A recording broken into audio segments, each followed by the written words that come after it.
ऋषभ, ये क्या मजाक है? तुम जानते हो मेरे पास टाइम नहीं है, तुम भी नेहा का साथ दे रहे हो। पाखी उन दोनों से चिढ़ते हुए बोल रही थी। ऋषभ और नेहा दोनों उसके ऑफिस पहुंचे हुए थे। पाखी जब अपनी सेक्रेटरी को ट्रिप कैंसिल करने के लिए बोल रही थी, उसी वक्त उन्होंने सेक्रेटरी को रोका और पाखी को देखते हुए कहा कि ये ट्रिप कैंसिल नहीं होगी। उन दोनों के कहने पर पाखी जेनी को ज्यादा कुछ नहीं कह पाई। ऋषभ और नेहा उसके ऑफिस आते ही उसे समझाने में लगे थे। नेहा, जो अपने पति के साथ ऑफिस में लगे 3 सीटर काउच पर बैठी हुई थी, उसने कहा, पाखी, इसमें तू ऋषभ को भी कुछ नहीं कह सकती है। उसने जो कहा बिल्कुल सही कहा। ये ट्रिप कैंसिल नहीं होगी क्योंकि पहली बात, ये ट्रिप तुम्हारे लिए बहुत जरूरी है। दूसरी बात, इस ट्रिप को ऋषभ की कंपनी भी स्पॉन्सर कर रही है। नेहा की बात सुनने के बाद पाखी ने उन दोनों के सामने परेशान होकर सर झुका लिया। उसे परेशान होते देख नेहा ने उसे समझाते हुए कहा, हमें लगता है तुझे कुछ दिनों के लिए इन सबसे दूर रहना चाहिए। तू जितना मेंटली अपने आप को परेशान करती रहेगी तो उतना अपनी तबीयत खराब करेगी। तो कुछ भी कर ले, यश ने जो किया वो तेरे दिमाग से नहीं निकल पाएगा। तुझे फ्रेश एयर या कहूँ तो फ्रेश एटमॉस्फेयर की जरूरत है, जहाँ तू नए लोगों से मिल सके। जहाँ उसकी बात पर पाखी भड़कते हुए बोली, नेहा तू कैसी बातें कर रही है? मैं अपना काम छोड़कर अपने पर्सनल मैटर की वजह से कहीं दूर चली जाऊं? तुम्हें पता है ना, I am the CEO of this company. जहां मेरे कहीं चले जाने पर सारा काम रुक जाएगा। यहाँ मेरे अलावा कोई ऐसा नहीं है जो बिना कहे काम कर पाए। मुझे मिस्टर ओबरॉय से मीटिंग के लिए जाना है। अगर उनके होटल का प्रोजेक्ट हमारी कंपनी के हाथ से निकल गया तो तुम्हें पता है ना, टेस्ट ऑफ डेकोर का कितना नुकसान हो जाएगा। मेरे पास यहाँ 1 मिनट आराम करने के लिए नहीं है और तुम दोनों हो कि। कुछ 1 मिनट तक लगातार पाखी परेशान होते हुए बोलने के बाद थक कर बैठ गई। ऋषभ अपने पास बैठी नेहा का चेहरा देखने लगा और वो उसे इशारे में कह रहा था, अब क्या करें? नेहा जैसे ही कुछ बोलने वाली थी, उससे पहले ही पाखी ने अपना सर पकड़ते हुए गुस्से में कहा, आखिर क्यों कोई मेरी हालत नहीं समझ रहा है? क्यों ये नहीं देखता कि मुझे कितनी तकलीफ होती होगी? नेहा उसे इस मुश्किल समय में देखकर खुद सोच में पड़ गई। आखिर वो कैसे पाखी को इन सब से निकाले? उसके लिए कोई ऐसा रास्ता तो होगा जहां उसे काम में भी प्रॉब्लम ना हो और वो इस क्रूज ट्रिप पर भी चली जाए। कुछ देर दोनों ऐसे ही शांत बैठे रहे। पाखी जो कह रही थी उसे सुनते रहे, एक दूसरे का चेहरा देखते रहे। तभी नेहा एकदम से उठी और उसकी चमकती आंखों को देखकर ऋषभ ने इशारे में पूछना चाहा कि वो मुस्कुरा क्यों रही है। नेहा बिना कुछ कहे ही ऑफिस से बाहर आई और सेक्रेटरी के डेस्क पर गई। उसके पास जाते ही उसने पहला सवाल पूछा, मुझे पाखी के इस हफ्ते और अगले हफ्ते का स्केड्यूल बताओ। जेनी ने भी मदद का हाथ बढ़ाते हुए नेहा को अपनी बॉस का स्केड्यूल बताया। दूसरी तरफ पाखी अपने ख्यालों में खोई हुई थी और ऋषभ अपनी पत्नी को ऑफिस के अंदर से देख रहा था। पाखी के ऑफिस का दरवाजा ट्रांसपेरेंट थिक ग्लास से बना हुआ था, जहां से अंदर और बाहर का व्यू अच्छे से दिखता था। नेहा को मुस्कुराते लौटते देख ऋषभ ने पूछा, नेहा तुम मुस्कुरा क्यों रही हो? एंड बाय द वे, तुम जेनी के पास क्यों गई थी? उसने अपने पति को कोई जवाब देने से पहले खुश होते हुए पाखी से कहा, पाखी, मेरे पास एक आइडिया है। उस आइडिया के साथ तुम क्रूज ट्रिप पर भी जा सकती हो और तुम अपना काम भी अच्छे से कर सकती हो। नेहा, देखो, मुझे तुम्हारा ये आइडिया सुनने में कोई इंटरेस्ट नहीं है। मैंने तुम्हें कह दिया ना, मुझे इस क्रूज ट्रिप पर नहीं जाना। फिर तू इतना एफर्ट क्यों कर रही है? ये कहते ही पाखी उन दोनों के सामने से उठ गई और फिर अपने चेयर पर जाकर बैठ गई।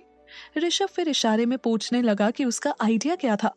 नेहा ने उसके कान के पास जाकर उसे अपना आइडिया बताया, जिसे सुनकर ऋषभ धीरे से बोला, wow Neha, you are genius.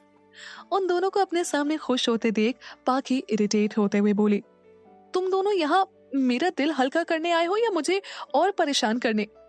Neha उसके पास आकर बोली, यार पाखी, तू इस ट्रिप पर जा रही है तो जा रही है। हम दोनों कोई बहाना नहीं सुनेंगे। तुझे टेंशन है कि तेरी कंपनी तेरे बिना कैसे चलेगी, तो वो 5 दिन के लिए तू अपना काम इंटरनेट की मदद से कहीं से भी कर सकती है। वैसे मैंने जेनी से इस हफ्ते और आने वाले हफ्ते का स्केड्यूल पूछ लिया है। तेरी एक ही इंपॉर्टेंट मीटिंग है, वो भी कल सुबह। उसके बाद बाकी मीटिंग्स पोस्टपोन हो सकती है। नेहा के इस आइडिया को सुनने के बाद वो नहीं मानी। ऋषभ तो पाखी की जिद के आगे हार चुका था। उसके नहीं मानने पर नेहा गुस्से में बोली, ठीक है, तुझे नहीं जाना तो मत जा, लेकिन यार तुझे यहाँ बैठकर कौन सी शांति मिल जाएगी? अगर तू अपने दिल का नहीं सोचेगी तो इसी दुखी मन का नहीं सोचेगी जो बेचैन हो रखा है, जो प्यार में मिले धोखे से टूट चुका है, तो तू अपने आने वाली जिंदगी को कैसे खुशी से जिएगी? तेरे लिए ये क्रूज ट्रिप वेकेशन नहीं है, it's a way to move on, to get over him. तू इन सबसे दूर रहेगी तो ही तुझे पता चलेगा कि तू अपने आप पर तो अत्याचार कर ही रही है, साथ ही साथ अपने आसपास वालों पर भी। वो तुझे और भी ज्यादा तोड़ कर रख देगा। आगे तेरी इच्छा कि तुझे इस ट्रिप पर जाना है या नहीं। ये कहते हुए नेहा उसी समय ऋषभ का हाथ पकड़कर उसके ऑफिस से निकल गई और पाखी कुछ नहीं कह पाई। वो दोनों वहां से चले गए। पाखी ने अपना मन काम में लगाने का सोचा, लेकिन उसके दिमाग तो क्रूज ट्रिप पर अटका हुआ था।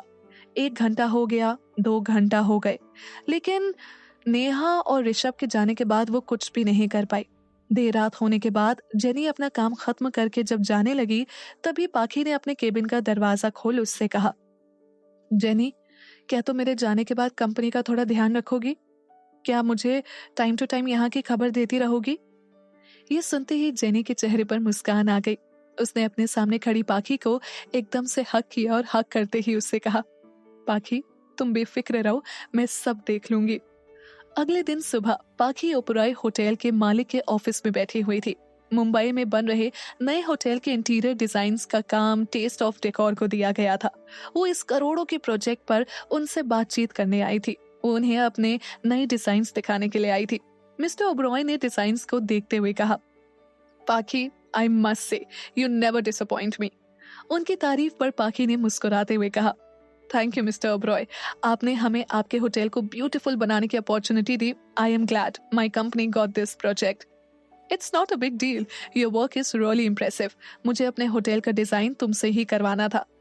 ये कहते ही मिस्टर ओबरॉय ने कॉफी टेबल पर रखे कॉन्ट्रैक्ट पेपर्स पर अपने साइन किए। पाखी अपनी सबसे इम्पोर्टेंट मीटिंग खत्म करने के बाद घर की तरफ लौटने लगी। उसने मन ही मन सोचा, क्या मुझे सब कुछ पीछे छोड़कर क्रूज ट्रिप पर जाना चाहिए? मेरी कंपनी कैसे सारा काम मेरे बिना संभालेगी? लेकिन नेहा ने भी सही कहा था, मेरा दिल मेरा दिमाग के साथ नहीं चलेगा। मैं काम को आगे कैसे बढ़ाऊंगी? एक मेरी कंपनी ही तो है जिसने मुझे इस हाल में भी जिंदा रख रखा है, वरना ऐसी सूनी सी जिंदगी को जीने की उम्मीद तो पहले ही खत्म हो गई थी जिस दिन मेरा प्यार भरा सपना टूटा था। कुछ देर बाद वो अपने घर पहुंची। उसके दिमाग में अभी तक कंफ्यूजन ही चल रहा था। उसने घर में जैसे ही एंटर किया, उसे किसी की आवाज आने लगी। उसने उसके घर की सफाई कर रही एक लौती मेड से पूछा, कौन आया है? मेड अपने हाथ में लिए कपड़े से सफाई करते हुए बोली, दीदी, आपके दोस्त आए हुए हैं, वो आपको कहीं जाना है ना? क्या बोलते हैं, क्रीज ट्रिप पर? हाँ, क्रीज ट्रिप पर। पाखी उसे सही करते हुए बोली, शर्मीली, वो क्रूज ट्रिप होता है। ओह अच्छा, क्रूज ट्रिप। हाँ दीदी, वो क्रूज ट्रिप के लिए पैकिंग में आपकी मदद करने आए हैं। पूरी बात सुनते ही पाखी भागते हुए अपने कमरे में गई। उधर नेहा और जेनी को साथ में देख वो सरप्राइज होते हुए बोली, तुम दोनों यहाँ क्या कर रहे हो? तुम दोनों भूल गए हो कि ये मेरा कमरा है, और ये तुम मेरे सभी कपड़ों को इस तरह से फैलाकर कर क्या रहे हो? नेहा ने उसके कपड़ों की तरफ देखते हुए कहा, ओह पाखी, तुम आ गई। यार, तुम्हारे पास ऐसे कोई भी कपड़े नहीं है जो तुम क्रूज ट्रिप पर पहन सको। देखो, तुम्हारा पूरा वार्डरोब फॉर्मल्स और ऐसे कपड़ों से भरा है जैसे पहनकर तुम सिर्फ ऑफिस जा सकती हो। नेहा की बात सुनते ही पाखी अपने कपड़ों को देखकर कहने लगी, नेहा प्लीज मेरे कपड़ों के बारे में ऐसा मत कहो। जेनी, जो वहां पैकिंग के लिए कपड़े निकाल रही थी, वो नेहा का साथ देते हुए बोली, आप सही कह रही है। वैसे जहां तक मुझे याद है, पाखी का ये ट्रिप 4 साल में पहला है। जब से मैं पाखी से मिली हूँ, इसने कभी अपने लिए टाइम ही नहीं निकाला। जेनी की बात सुनते ही नेहा हंसने लगी। उसे ऐसे हंसते देख पाखी अपने सभी कपड़ों को एक साथ उठा उनकी नजरों से दूर करने लगी। उसने सभी कपड़ों को वापस अपने वार्डरोब में डालते हुए कहा, तुम दोनों जाओ, मैं अपनी पैकिंग खुद कर लूंगी। उसे ऐसे अपने कपड़ों के साथ उलझते देख नेहा मुस्कुराते हुए बोली, उसकी जरूरत नहीं है। ये कहते ही जेनी ने उसके सामने एक बड़ा सा लगेज रखा, जिसे देखते ही पाखी ने पूछा, ये लगेज किसका है? ये लगेज आपके लिए है, मेरे और मिसेस खन्ना की तरफ से आपके लिए गिफ्ट। इस तरह दोनों ने मिलकर पाखी को ट्रिप के लिए तैयार किया और उसे Mumbai to the Maldives cruise trip पर खुशी खुशी भेजने के लिए पोर्ट पर छोड़ने आए। इस क्रूज ट्रिप के लिए हजारों लोग आए हुए थे। देखने में तो ये सबसे बड़ी क्रूज ट्रिप लग रही थी। पाखी ने उस शिप पर जाने से पहले उसे बाहर अच्छे से देखा। उसे शिप को देखने में ऐसा लग रहा था जैसे ये एक अलग ही दुनिया हो जो पानी पर तैर रही थी। इस सफर के लिए पाखी ने क्या क्या नहीं सोचा था। यश का हाथ थामे वो इस सफर पर निकलेगी जहां वो दोनों दुनिया से दूर इस शिप पर होंगे। उन बातों को याद करके उसने उस शिप पर चढ़ने से पहले एक कदम पीछे ले लिया। उसे इस क्रूज ट्रिप पर अकेले जाना अजीब सा लगने लगा। उसने कभी ऐसा एक्सपीरियंस नहीं किया था। उसने बिजनेस तो अकेले खड़ा कर दिया, लेकिन क्रूज ट्रिप पर अकेले जाना उसके लिए थोड़ा नया और डरावना एहसास लेकर आ रहा था। पाखी अपने आसपास देखे बिना ही दूसरी ओर जाने लगी। उसने कुछ ही कदम शिप से पीछे बढ़ाए ही थे कि उसने अपने सामने दो हंसते हुए चेहरों को देखा। फिर उनकी तरफ स्माइल करते हुए अपने आप से कहने लगी, ये लड़कियां अभी तक यही है। मुझे लगा कि ये दोनों चली गई होगी। नेहा अपना हाथ ऊपर कर जोर से हिलाते हुए बोली, पाखी, have a happy journey, safe journey also. उसे और जेनी को साथ में हाथ हिलाते हुए बाय बोलने के बाद पाखी मजबूरन शिप पर चढ़ गई। इसमें जाने वाले सभी लोग एक्साइटेड लग रहे थे। मुंबई से लेकर मालदीव्स का सफर सबके लिए एक्साइटिंग जर्नी होने वाला था, सिवाय पाखी के, जिसे ये जर्नी किसी टॉर्चर से कम नहीं लग रही थी। फिर भी उसने अपने आप को मनाते हुए, दिल को बहलाते हुए अपने हाथ में लगेज और बैग लेकर अपना रूम ढूंढना शुरू किया। उसने रूम मिलने पर जल्दी से रूम अनलॉक किया। जैसा रूम उसने सोचा था, ये उससे 2 गुना ज्यादा सुंदर था। वो एक लग्जरी स्वीट था। ये रूम एक पर्सन के लिए बहुत बड़ा था। उसने अपना लगेज रखते हुए उस कमरे का एक छोटा सा टूर लिया। उसने देखा कि उस कमरे को 2 पोर्शन में डिवाइड किया गया था, वो भी सिर्फ एक दीवार से। उस दीवार के एक तरफ पेंटिंग लगी थी और दूसरी तरफ टीवी। जिस तरफ टीवी लगा था वहाँ एक काउच रखा हुआ था जहाँ आप बैठ सकते हो या सो सकते हो। बेड के राइट साइड बड़ी बड़ी खिड़कियां लगी हुई थी जिससे समुद्र साफ दिख रहा था। उस खिड़कियों के बीच में दरवाजा था जो कमरे से बालकनी में जाने के लिए बना था। इतना सुंदर कमरा देखने के बाद पाखी फ्रेशन अप होने के लिए बाथरूम की ओर गई। जैसे ही उसने बाथरूम में कदम रखा, उसे एक अलग सी महक आई। उसने बाथरूम के इंटीरियर्स को देखते हुए कहा, जिसने भी ये इंटीरियर डिजाइन किया होगा उसे खूब कॉम्प्लीमेंट्स मिले होंगे। ये बोल वो फ्रेशन अप होकर बाथरूम में कमरे में आई। उसने अपने गीले बालों को टाल से पोंछते हुए देखा। बेड पर टाल से एक दिल बना हुआ था। उस दिल को देखते ही उसने गुस्से में उन टाल को हटाया और उन्हें पांव से कुचलने लगी। कुछ देर अपना गुस्सा उन टाल्स पर निकालने के बाद वो थक कर बेड पर अपने हाथ और पांव फैलाते हुए लेट गई। यूं डबल बेड पर सोते हुए न जाने उसकी आंखों से अपने आप आंसू आने लगे। उसे आए हुए 1 घंटा भी नहीं हुआ था और उसे इस कमरे में रहकर यश की याद आने लगी थी। ये कमरा उसे यश की यादों से निकालने के बजाय उसे उसकी और याद दिलाने लगा। उसी समय उसके दिमाग में ख्याल आया। उसने अपने पुराने कपड़े पहने और अपना लगेज उठाया और अपने सभी सामान को लेकर रूम से निकलकर भागने लगी। जैसे ही वो मेन काउंटर पर पहुंची, उसने एंट्रेंस के लिए पूछा और फिर उस तरफ जाने लगी। उसे ऐसे भागते हुए देखकर वहां के स्टाफ ने उसे रोका और उसे ऐसे घबराते हुए देखकर पूछा, मैम आप कहाँ जा रही हैं? पाखी ने रुकते हुए कहा, मुझे जाना है, मुझे यहाँ नहीं रहना। उसे ऐसे लगेज लेकर जाते देख 2 और स्टाफ आए। उन्होंने पाखी को परेशान होते देखा और कहा, सॉरी मैम, बट आप नहीं जा सकती हैं। शिप ऑलरेडी टर्मिनल से आगे निकल चुकी है। No, please stop the ship, please stop. Pakhi उन सबके सामने रोने लगी क्योंकि उसे इस शिप पर अकेले नहीं जाना था, वो भी यश की यादों के साथ तो बिल्कुल नहीं। वो वापस जाना चाहती थी। मैम प्लीज हमारी बात सुनिए, अब आप वापस नहीं जा सकती। अगर कुछ देर पहले आप आती तो शायद हम कुछ कर पाते। वहां का स्टाफ पाखी को समझाते हुए बोला। उसकी आंखों में आंसू आ चुके थे। जिसने भी उसे इस हालत में देखा वो थोड़ा शॉक में आ गया, ये सोचकर कि ऐसी क्या बात हुई जो वो इस तरह से जाने की जिद करने लगी। पाखी उधर ही अपना लगेज रखकर उस पर बैठ गई। उसे बैठे देख वहां घूम रहे बाकी लोग जो भी तमाशा बन रहा था उसे देखकर वहां इकट्ठा होने लगे। क्रूज स्टाफ के लिए पाखी का इस तरह से तमाशा करना प्रॉब्लम खड़ी कर रहा था। वहां खड़े एक स्टाफ मेंबर ने मैनेजर को बुलाया। मैनेजर के आते ही सबने उन्हें बताया कि वहां क्या चल रहा था। मैनेजर को सब पता लगने पर उन्होंने पाखी से रिक्वेस्ट की और उसे उसके रूम में लेकर गए। 2 स्टाफ के साथ मैनेजर भी उसे उसके रूम में लाने के बाद उसने स्टाफ को कहकर कुछ ऑर्डर किया। मैनेजर ने पाखी को धीरे से कहा, मैम, हमारी तरफ से सॉरी अगर किसी से कोई गलती हो गई हो तो, लेकिन क्या हम पूछ सकते हैं कि आप इस ट्रिप पर क्यों नहीं जाना चाहती है? क्या आपको आपके रूम से प्रॉब्लम है? ऐसा है तो अभी इस रूम को बदल सकते हैं। पाखी ने झूठ बोलते हुए कहा ताकि किसी को ये ना लगे कि उसे अकेले इस ट्रिप पर नहीं जाना था। उसने रूम की तरफ देखते हुए कहा, yes, I want to change my room, I did not like it, ये मेरे लिए बहुत बड़ा है। मैनेजर उसकी प्रॉब्लम जानते ही मुस्कुराते हुए बोला, ओके मैम। उसने उसी समय उसके साथ खड़े दूसरे स्टाफ को कहा, अभी जाओ और दूसरे रूम में जाकर मैम के लिए अरेंजमेंट करो। उसके कहने पर स्टाफ भागते हुए गया। फिर मैनेजर ने पाखी को कामली कहा, मैम, आपको थोड़ा वेट करना होगा, आपके लिए अभी हम रूम बदल रहे हैं। Thank you for your patience, please stay and enjoy this journey. अगर आपको कुछ भी प्रॉब्लम हो तो आप मुझे कॉल कर सकती हैं। मैनेजर के जाने के बाद पाखी अपनी हालत पर रोने लगी। उसे अपने ऊपर गुस्सा भी आ रहा था और तरस भी।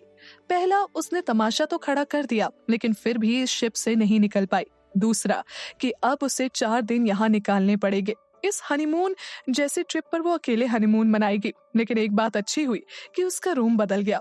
उसे डबल बेड वाले रूम की जगह सिंगल बेड वाला रूम मिला। उस रात पाखी बिना कुछ खाए रूम में आते ही अपने सिंगल बेड पर सो गई। सुबह उठते ही उसने अपनी आंखें खोलते ही देखा तो उसे यश अपने हाथों से ब्लैंकेट उड़ा रहा था।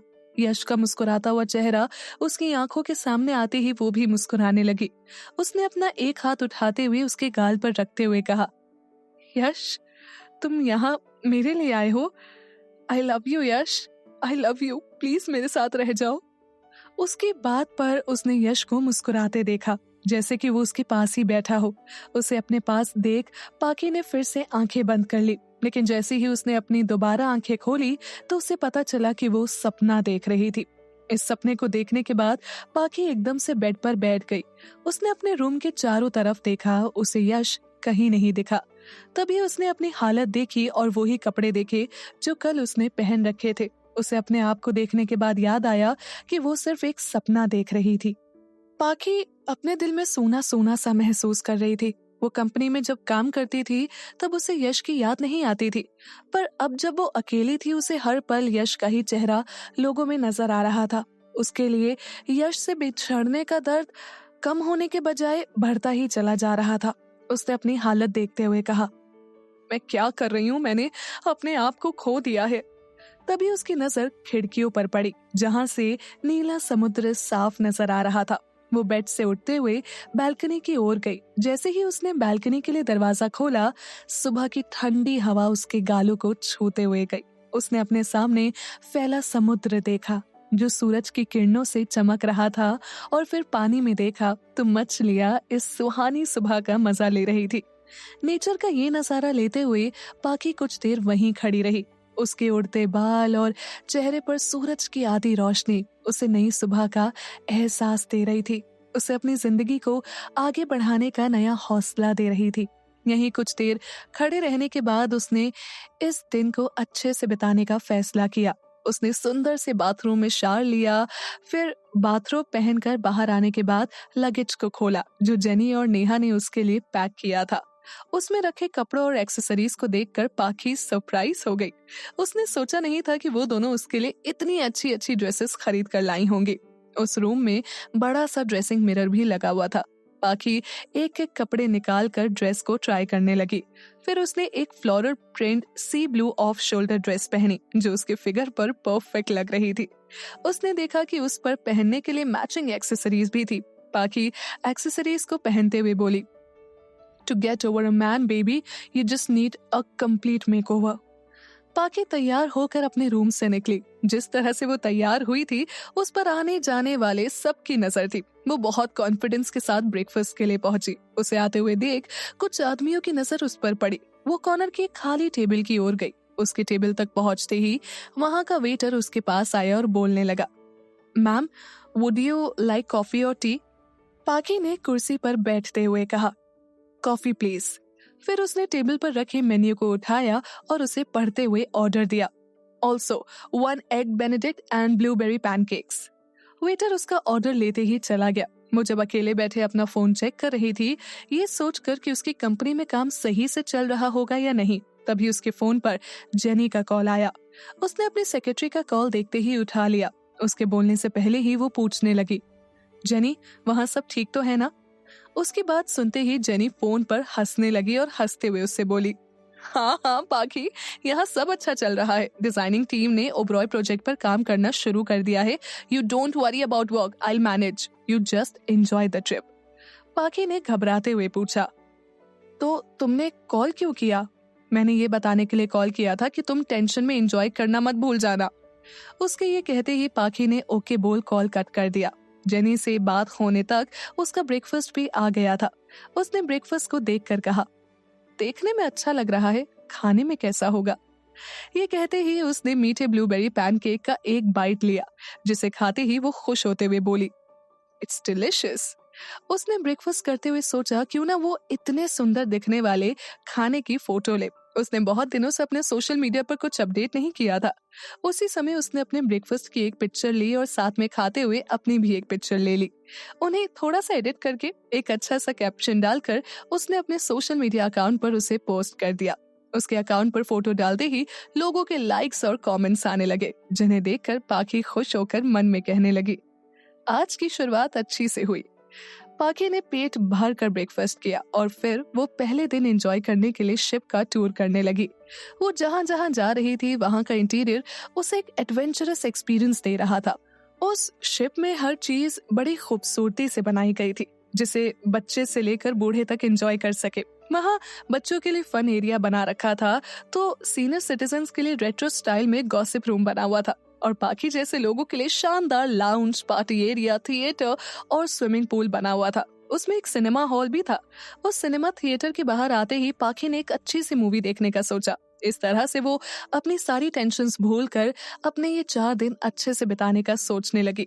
शाम को डिनर के वक्त पाखी ने पार्टी ड्रेस पहनी। उसने रेड कलर की स्लिट ड्रेस पहनी थी, पैरों में ब्लैक हाई हील्स और हाथ में ब्लैक क्लच लेकर वो बार लाउंज पहुंची। उसने बार लाउंज को देखा तो उसे ऐसा महसूस हुआ जैसे कि वो यूरोप में हो। पूरे बार लाउंज का इंटीरियर यूरोपियन स्टाइल में डिजाइन किया गया था। उसने वहां के बारटेंडर को अपने ड्रिंक का ऑर्डर दिया। पाखी जब अपने चारों तरफ देख रही थी तो उसे हर चीज को ध्यान से देखते देख वहां का मैनेजर उसके पास आकर बोला, मैम, मुझे लगता है आपको अब अच्छा लगने लगा है। जैसे ही उसने उस आदमी को देखा तो उसे याद आया, ये वही मैनेजर था जिसने उसे शिप से बाहर जाने से रोका था। पाखी ने एम्बैरेसमेंट में कहा, yes, it's a beautiful cruise, I must say. Manager मुस्कुराते हुए बोला, इंडीड। जब वो चला गया तो पाखी ने अपने दिल पर हाथ रखते हुए धीरे से कहा, इट्स रियली एम्बैरेसिंग। उसने बारटेंडर की रखी हुई ड्रिंक को एंजॉय किया और ड्रिंक की एक सिप लेते ही बोली, सो रिफ्रेशिंग। पाखी ने कभी अकेले बैठकर ड्रिंक नहीं किया था। हमेशा उसके साथ नेहा या यश हुआ करते थे। अब अकेले यू ड्रिंक करते हुए उसे अजीब लग रहा था। उसे अकेले देख बारटेंडर उससे बात करने लगा। वो बारटेंडर देखने में इंडिया का नहीं लग रहा था, लेकिन उसकी हिंदी एकदम परफेक्ट थी। वो जब अपनी ड्रिंक ले रही थी उसी समय वहां लगे स्टेज पर एक बैंड आया, जिसके आते ही माहौल और भी लाइवली हो गया। पाखी उनके म्यूजिक को एंजॉय करने लगी। कुछ कपल्स जो बार में बैठे थे उन्होंने गिटार और ड्रम के ताल पर अपने ताल मिलाने शुरू कर दिए। इस संगीत से भरे माहौल में उसे थोड़ा सुकून महसूस होने लगा। उसने देखा कि फिर कुछ स्टेज डांसर्स आए जो पूरे लाउंज में बिखर गए थे। एक सिंगर ने आते ही पार्टी सॉन्ग गाना शुरू किया। उसने देखा कि सभी डांसर्स ने इस शाम में अलग ही जान भर दी थी। उसके पास एक डांसर डांस कर रहा था जिसने एकदम से पाखी का हाथ थामा और उसे अपने साथ डांस करवाने लगा। पाखी भी खुश होकर उस डांसर के साथ ताल से ताल मिलाने लगी। उसे पता नहीं था कि ये डांस उसमें अलग सी एनर्जी भर देगा। उस शाम को वो खुद किसी स्टार से कम नहीं लग रही थी। कुछ देर डांसर्स के साथ डांस करने के बाद उसने वहां बैठे लोगों की आंखों में अपनी तरफ अट्रैक्ट कर लिया था। पार्टी का माहौल होने के बाद रोमांटिक सॉन्ग्स चलने लगे थे। पाखी उन रोमांटिक सॉन्ग्स को सुनते ही बार के पास आकर स्टूल पर बैठ गई। उन रोमांटिक गानों को सुन उसका चेहरा मुरझा गया था। उसने कपल्स को बाहों में बाहें डालते डांस करते देखा। उसने बार स्लैब की दूसरी तरफ खड़े बारटेंडर को कहा, प्लीज अ ग्लास ऑफ कैंटारिटो। पाखी ने अपने आप को नशे में डुबाना शुरू कर दिया। उसने आज तक इतनी स्ट्रॉन्ग ड्रिंक कभी नहीं पी थी। देखते ही देखते रात हो गई। उस बार लाउंज में काफी लोग जा चुके थे, लेकिन पाखी का ड्रिंक करने का सफर चलता रहा। उसने इतनी पी ली थी कि उसे पता ही नहीं था कि वो यश को लेकर बोलने लगेगी। वो हाथ में खाली ग्लास लेकर कहने लगी, तुम इतना बदल जाओगे, काश ये बात मुझे पहले पता होती तो मैं कभी तुमसे इतना दिल नहीं लगाती। मुझे आज भी याद है तुमने मुझे किस तरह सबके सामने आई लव यू बोला था। मैं भी कितनी पागल थी कि तुम्हारी उन मीठी बातों में आ गई। तुमने मुझे कहा कि मेरे पास समय नहीं था, मैंने कभी तुम्हें इंपॉर्टेंस नहीं दी। इसका मतलब यश, तुम वो सभी दिन भूल गए जब मैं घंटों घंटों तुम्हारा इंतजार करती थी। मैंने कितनी बार अपने आप को भुलाकर तुम्हारा साथ दिया, तुम्हें अपनी जान से ज्यादा प्यार किया, तुम्हें सबसे पहले रखा, लेकिन तुमने तुमने मुझसे रिश्ते नाते तोड़ते हुए ये कहा कि मैं तुम्हारे लायक नहीं थी। उसके ये कहते ही उसकी आंखें नम होने लगी। उसे ऐसे बात करते हुए एक लड़का जो कि उससे एक कदम दूरी पर बैठा था, वो उसे देख रहा था। उसकी नजर कब से पाखी पर थी। तभी उसने किसी एक ग्रुप को जोर से हंसते हुए सुना। उसकी नजर वहां एक टेबल पर बैठे लड़कों के ग्रुप पर थी, जिनकी बुरी नजर पाखी पर थी। उसने आज रात एक सेक्सी सी रेड ड्रेस डाल रखी थी। उसे यूं अकेले ड्रिंक करते देख उस ग्रुप में बैठे लड़के ने दूसरे से कहा, लेट्स हैव फन टुनाइट। वो पास में बैठा लड़का जो दिखने में फॉरेनर लग रहा था, वो उस ग्रुप को देखकर अजीब सा महसूस करने लगा, क्योंकि उन लोगों की नजर सिर्फ पाखी पर थी। उसने देखा कि उस ग्रुप में से एक लड़का अपने जैकेट को सही करते हुए उठा और पाखी की ओर बढ़ने लगा। उसके चेहरे पर विलन वाली स्माइल थी, जिसे देखते ही पाखी के पास बैठा हैंडसम फॉरेनर अपने स्टूल से उठ खड़ा हुआ। उस विलन जैसे आदमी के करीब आने से पहले उस हैंडसम फॉरेनर ने अपना जैकेट उतारा। वो पाखी के पास आकर जैसे ही खड़ा हुआ, उसने अपना जैकेट बैठी हुई पाखी के कंधे पर रखते हुए कहा, excuse me, she is with me. उसके ये कहते ही वो लड़का पाखी से दूर चला गया और वो वहीं पाखी के पास बैठ गया ताकि कोई उसके पास फिर से ना आए। उसने उसे अपने हाथ पर सर रख कर सोते देखा। उसके हाथ में ले रखी ग्लास को ले लिया, फिर बार टेंडर को और ड्रिंक्स बनाने के लिए मना कर दिया। उसने पाखी को यूं सोते देखकर कहा, hello miss, hello, you shouldn't sleep here. उस आवाज को सुनते ही पाखी ने अपनी आंखें खोली और उसे देख मुस्कुराने लगी, और फिर एकदम से अपने दोनों हाथों से उसके गालों को पकड़ते हुए बोली, यश, तुम कितने क्यूट हो। यश, हे, आई एम नॉट यश। उसने दबे हुए मुंह से कहा और अपने गालों से पाखी का हाथ हटाने लगा, लेकिन पाखी ने कसकर उसके गाल पकड़ लिए और उसके होंठों के पास अपने होंठों को लाते हुए बोली, यश, मुझे तुम्हें लास्ट गुड बाय कहना है, एटलीस्ट हम इतना तो कर सकते हैं।